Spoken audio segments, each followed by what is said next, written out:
Bom, Ricardo, a gente estava conversando antes aqui, eu te perguntei quem são os principais jogadores desse momento aí na geopolítica, né? E esse lance de Terceira Guerra e tudo mais, aí a gente estava falando que, putz, esses caras, que bom que deram uma recuada nos momentos que tava escalando, foi o que tu me falou, né? Sim, assim, recuada mais ou menos, né? Assim, toda vez que chega pra algum tipo de caráter nuclear, a gente percebe que eles voltam um pouco atrás. Graças a Deus. Ainda né? bem. Pois é, o nosso meteoro ainda não veio, né? E aí a gente tava enumerando aqui os principais jogadores e tu me disse que o Trump é o principal, porque ele é o novo presidente dos Estados Unidos, e isso daí quer dizer tudo, né? Mesmo num mundo que tem a China, né? Que é essa gigante aí que você me deu a informação aqui, com 1 bilhão e 400 milhões de pessoas. Então, pô, me conta o que assim, a chegada do Trump de novo, com a eleição dele a partir com efeito em 2025, o que isso muda, ou o que isso já está mudando no que estava acontecendo antes, que as principais coisas que a gente pode dizer, a guerra lá na Ucrânia com a Rússia, as coisas lá em Israel, tá tendo problema lá na Síria, etc. A chegada do Trump, em que medida que ela já está ou mudará o joguinho do jeito que tá? Olha, são em vários aspectos, assim, tá? Primeiro eu vou falar da guerra Rússia e Ucrânia, né? Da guerra Rússia e Ucrânia, com certeza, a principal diferença é que o Trump, pra tudo, tá? Ele tem duas políticas que ele fez lá no seu primeiro governo e vai fazer agora de novo.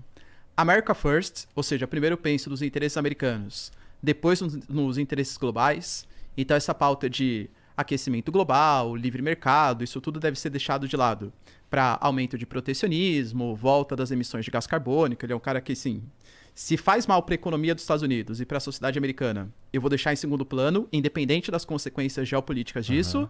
E o Let's Make America Great Again, que é o MAGA lá que eles chamam, né? Então, os Estados Unidos eles vão tender a se portar como uma grande potência geopolítica de novo, independente também das consequências geopolíticas que isso traga. Por exemplo, em relação à guerra Rússia e Ucrânia, o governo Biden, os democratas, via de regra, eles são muito mais favoráveis a continuar ajudando a Ucrânia.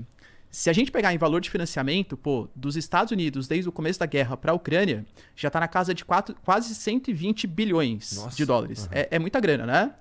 Mais ou menos metade não chegou ainda, mas a promessa de que vai chegar está nas 120 bilhões de dólares. O Trump fala que isso é um absurdo. O Trump, inclusive, fala que o Zelensky é um ótimo vendedor, porque toda vez que ele pisa nos Estados Unidos, ele sai com milhões e milhões de dólares que deveriam ser da sociedade americana, né?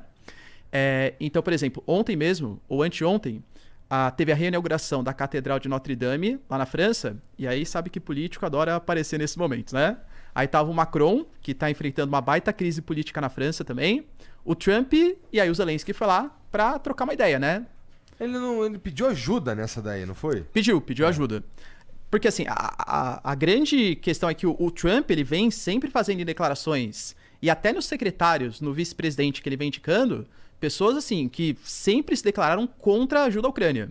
O cara que ele indicou como vice, que é o J.D. Vance, ele foi fazer um pronunciamento quando ele era senador, na OTAN, criticando a ajuda que os Estados Unidos e a OTAN davam para a Ucrânia, alegando que a Ucrânia não fazia parte da OTAN, que deveria ter mais gastos militares nos países da OTAN e não para a Ucrânia. Então é meio óbvio que ele, enquanto vice-presidente, vai ter essa política também. O que eu vejo é meio uma tentativa assim, meio que desesperada do Zelensky, porque ele já falou, olha, sem os Estados Unidos a gente perde a guerra, os americanos eles são os responsáveis por mobilizar o continente europeu, os outros países da OTAN, para continuar ajudando a gente. Então, se o Trump e os seus secretários, vice-presidente, têm essa política tão contrária ao Zelensky, o cara vai ficar isolado. E na guerra agora, mesmo que seja uma velocidade lenta, tá acelerando os ganhos da Rússia. Na região de Donetsk, por exemplo, vem avançando. Então, é um momento preocupante, assim, pro Zelensky. Não é interessante esse lance do... a galera do Trump não quer mais ajudar, não quer mais fazer... Eles não querem mais mandar grana pra Ucrânia, certo? Certo. É interessante porque os Estados Unidos eles não se posicionaram sempre como uma polícia do mundo. Não fazer parte, vamos lá, não estar... Você acredita que é verdade que se os Estados Unidos não ajudarem a Ucrânia, eles perdem a guerra e o Putin vai anexar a Ucrânia? Anexar a Ucrânia inteira não, mas acho que vai anexar as regiões que já foram invadidas. Isso vai. Então, isso parece uma derrota pra polícia do mundo, né? eu acho que é mais uma derrota para os democratas do que para uma derrota dos Estados Unidos. Porque os republicanos, principalmente a ala mais trumpista dos republicanos, eles sempre criticaram essa ajuda. Então, na minha concepção, por exemplo, não é que eles estão deixando de financiar grupos que sejam os seus aliados. É que a Ucrânia não faz parte da OTAN, a Ucrânia nunca foi uma grande aliada do Ocidente. O Trump, ele fala, né? A Europa tem que ser problema dos europeus. Eu, Trump, tô cansado, ou eu, Estados Unidos, tô cansado de gastar dinheiro mandando tropas, equipamentos em direção à Europa, sendo que os países europeus, principalmente depois da década de 90, a nova ordem mundial, os caras não têm gastos militares. Hoje, ou foi ontem, ele fez um tweet ou um X, né? Enfim, agora a nova rede social aí, colocando que ele, inclusive, cogita pro seu governo agora sair da OTAN. Acho que é muito mais retórica eleitoral, né? Enfim, do que concreto. Mas porque ele fala assim, eu, Estados Unidos, hoje, sou responsável por garantir a segurança da Ucrânia, garantir a segurança da Europa.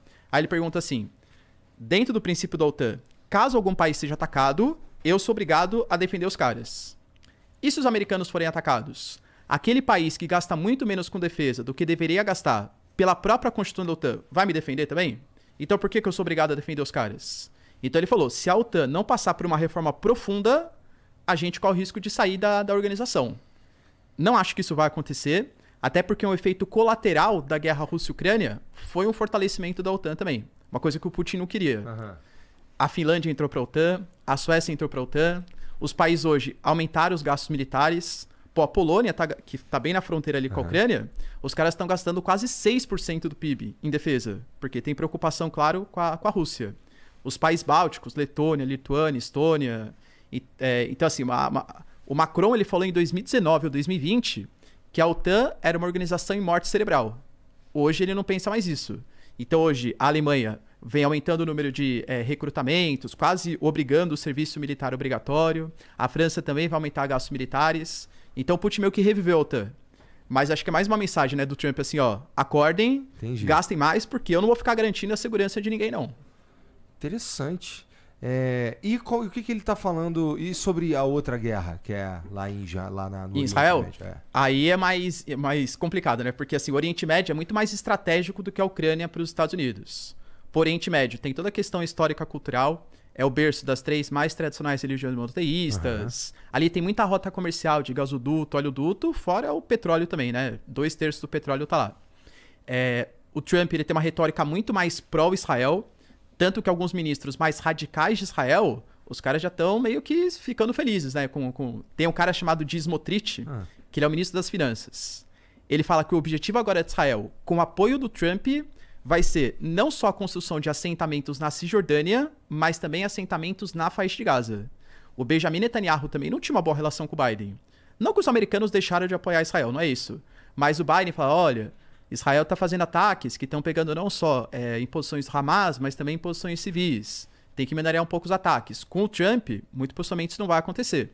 O Trump também, no X, né, mais uma vez, ele falou que caso os reféns palestinos, aliás, israelenses, não sejam libertados até o dia 20, que é o dia da eleição, né, o dia que ele vai subir a cadeira de presidente, ele vai provocar um inferno no Oriente Médio.